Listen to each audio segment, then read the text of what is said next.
kali ini kita belajar dari nasihat Raja Salomo, orang yang pernah hidup yang paling kaya di atas muka bumi ini.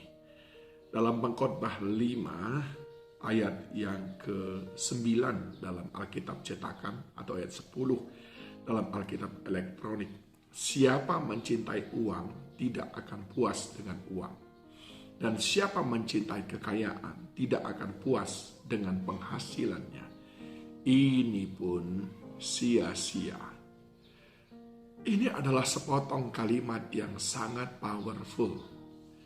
Karena apa yang kita cintai tidak akan memuaskan kita. Apa yang kita kejar tidak pernah memuaskan kita. Karena sebetulnya hanya satu saja yang memuaskan kita, yaitu Tuhan Yesus Kristus. Jadi kalau hidup kita sampai dengan hari ini masih mengejar uang, dan uang itu kita harapkan memuaskan kita, kita sedang mencari sesuatu yang tidak akan pernah membuat kita puas. Kalau hari ini kita masih mencari kekayaan dan kita berharap dengan kekayaan kita memiliki kehidupan yang kita anggap sempurna, puas, juga kita akan sia-sia. Dan Salomo menjelaskan, saudaraku, mengapa dia berkata demikian.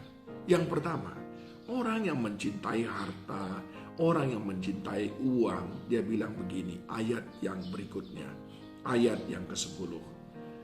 Dengan bertambahnya harta, bertambah pula orang-orang yang menghabiskannya. Dan apakah keuntungan pemiliknya selain daripada melihatnya? Salomo berkata, kamu mengumpulkan banyak itu semuanya dengan capek-capek. Dan nanti orang lain yang menikmatinya. Karena ketika kamu punya harta, lalu kamu mulai punya teman kelompok tertentu yang sama-sama menghabiskan harta. Lalu kamu selama ini hidup sederhana menjadi hidup yang glamor.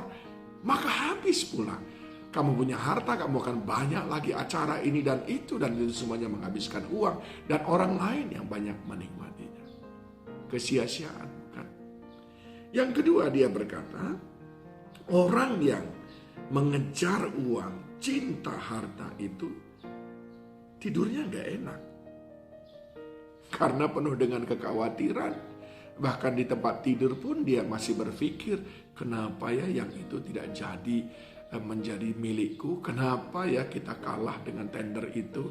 Kenapa ya penjualan kita menurun? Dan seterusnya, saudaraku. Karena kita terus mengejar itu yang kita pikirkan. Sebab apa yang ada dalam hatimu, itulah yang kau cintai.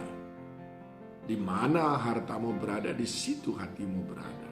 Jadi harta itulah, disitulah hati kita selalu. Mau tidur pun susah.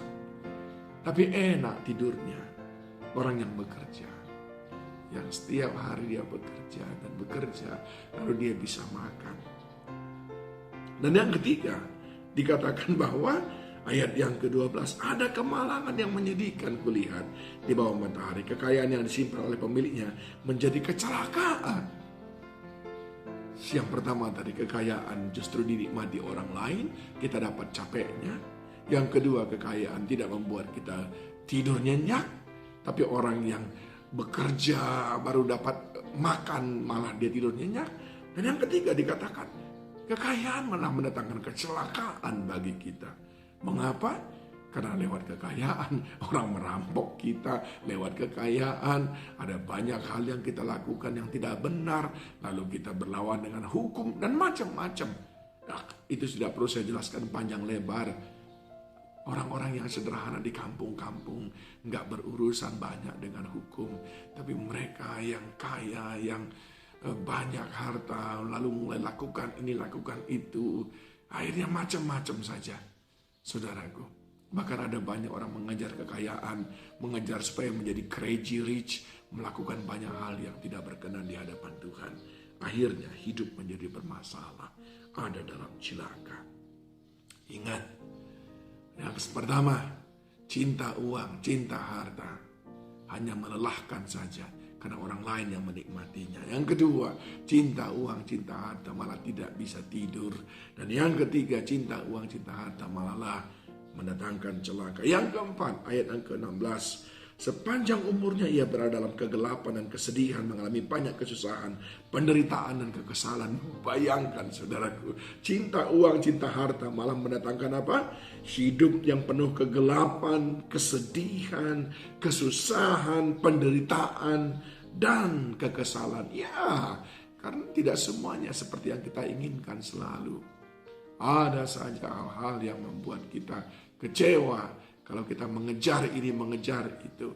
Semakin tinggi ekspektasi saudara, semakin besar kemungkinan saudara untuk kecewa. Semakin tinggi standar kekayaan, standar hidup, gaya hidup yang saudara bangun, semakin besar kemungkinan saudara harus melakukan banyak hal yang mungkin mengecewakan saudara. Dan yang terakhir dikatakan, orang yang mengejar harta, mengejar uang, ayat yang ke-19, tidak sering ia mengingat umurnya, karena Allah membiarkan dia sibuk dengan kesenangan hatinya. Tiba-tiba berhenti, selesai bertobat belum, tapi sudah selesai, sudah son maradian. Disitulah tempat peristirahatan yang terakhir. Kenapa? Sibuk mengejar uang, mengejar harta, tapi lupa mengejar perkenanan Tuhan dalam hidupnya. Saudaraku, janganlah kiranya kita menjadi orang seperti itu.